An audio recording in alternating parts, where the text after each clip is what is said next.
Hay nombres que resuenan en la historia de la literatura, de esos que todo el mundo conoce.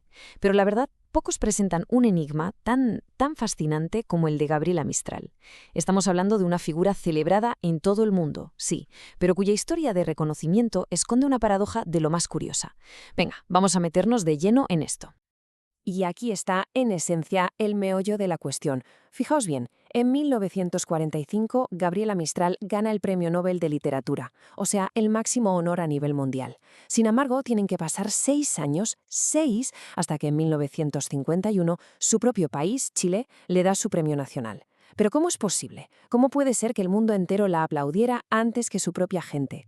Pues para intentar entender esta contradicción, que es bastante llamativa, no nos vale con mirar las fechas y los premios. Tenemos que ir un poco más allá. Tenemos que descubrir a la persona que había detrás, a la maestra, a la diplomática, a la mujer que, en definitiva, se abrió su propio camino. Y nuestro viaje empieza aquí, en sus orígenes. Ella nació como Lucila Godoy Alcayaga y su primera gran vocación, su primer amor profesional, no fue la poesía, sino la enseñanza. Una pasión que abrazó sin tener, curiosamente, un título oficial que la acreditara como tal. A ver, pensemos que a principios del siglo XX, sobre todo en las zonas rurales de Chile, la necesidad mandaba sobre los papeles y las formalidades. Si tenías la pasión y el conocimiento, podías enseñar. Y la joven Lucila, muy influida por su hermana mayor, que también era profesora, pues no lo dudó. Dio el paso y empezó una carrera que iba a definir gran parte de su vida. Y aquí llega su primer gran obstáculo.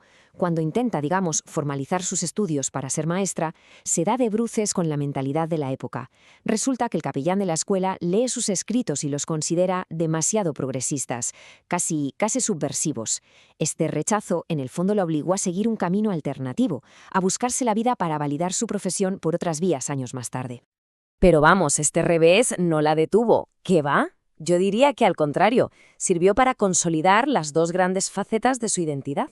Su carrera como educadora y su crecimiento como poeta no fueron por caminos separados, para nada. Se alimentaron la una a la otra, creando una voz única y potentísima. Y esta cronología lo demuestra a la perfección. Fijaos cómo se entrelazan los hitos. En 1910 consigue por fin su validación oficial como maestra y solo 4 años después, ¡boom!, gana uno de los premios literarios más importantes de Chile con sus Sonetos de la Muerte. Estaba construyendo sus dos legados al mismo tiempo, a la vez. Y en esa faceta de maestra, su influencia fue inmensa. Quizás el ejemplo más famoso sea su encuentro en Temuco con un chaval tímido llamado Ricardo Neftalí Reyes, a quien el mundo acabaría conociendo como Pablo Neruda. Fue ella quien le descubrió la gran literatura rusa, una influencia que el propio Neruda reconoció siempre como fundamental en su carrera. Venga, pasemos ahora a ver cómo se construye el otro pilar de su vida, porque para resolver el enigma de los premios es absolutamente clave entender que su fama se cimentó, en gran parte, fuera de las fronteras de Chile. Es que esta secuencia es la clave de todo. Su primer gran libro, Desolación, no sale a la luz en Santiago, sino en Nueva York. La invitan a transformar la educación en México. Empieza una carrera diplomática que la lleva por todo el mundo y su siguiente obra maestra, Tala, se publica en Buenos Aires. Es que su carrera literaria fue desde el minuto uno un fenómeno internacional. Y en esa carrera diplomática demostró una integridad a prueba de bombas. Este detalle es muy revelador. Cuando la nombran cónsul en Nápoles, se niega en rotundo a aceptar el cargo. ¿Por qué? Porque no estaba dispuesta a servir bajo el régimen fascista de Mussolini. Sus principios estaban por encima de cualquier cosa. Y así, poco a poco, llegamos al momento cumbre de su carrera. Un instante de gloria mundial que, sin embargo, llegó justo después de una etapa de oscuridad personal profundísima. La victoria y la tragedia totalmente entrelazadas. 1945, un año que iba a cambiar para siempre la historia de la literatura latinoamericana y que la colocaría, claro, en el panteón de los inmortales. El 10 de diciembre de ese año, de manos del rey Gustavo V de Suecia, Gabriela Mistral recibe el Premio Nobel.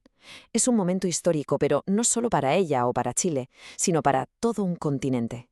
Por primera vez, la Academia Sueca reconocía la inmensa fuerza de las letras latinoamericanas. Pero el punto crucial, el que lo cambia a todo, es este. Esa alegría inmensa llegó justo después de un dolor devastador.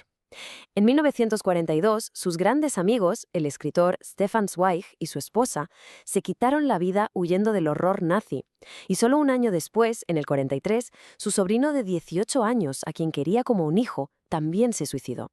O sea, su mayor triunfo profesional estuvo teñido por sus pérdidas más profundas.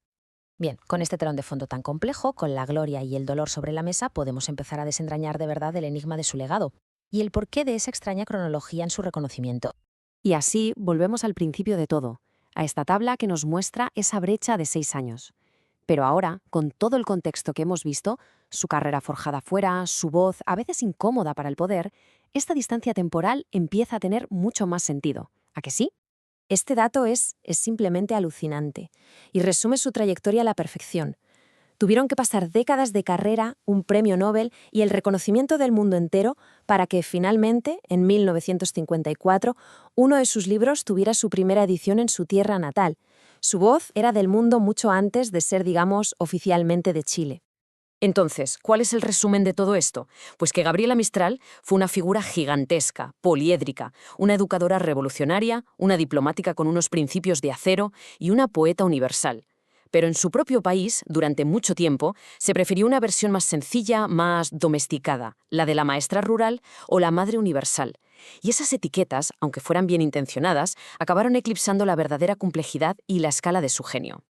Y esto nos deja con una pregunta final, que no va sobre el pasado, sino sobre el presente. Cuando miramos su obra y su vida hoy, ¿somos capaces de ver más allá de esos arquetipos para encontrarnos con la mujer real, con toda su luz, su dolor y su talento que era inabarcable? La respuesta, me temo, quizás todavía la estemos construyendo.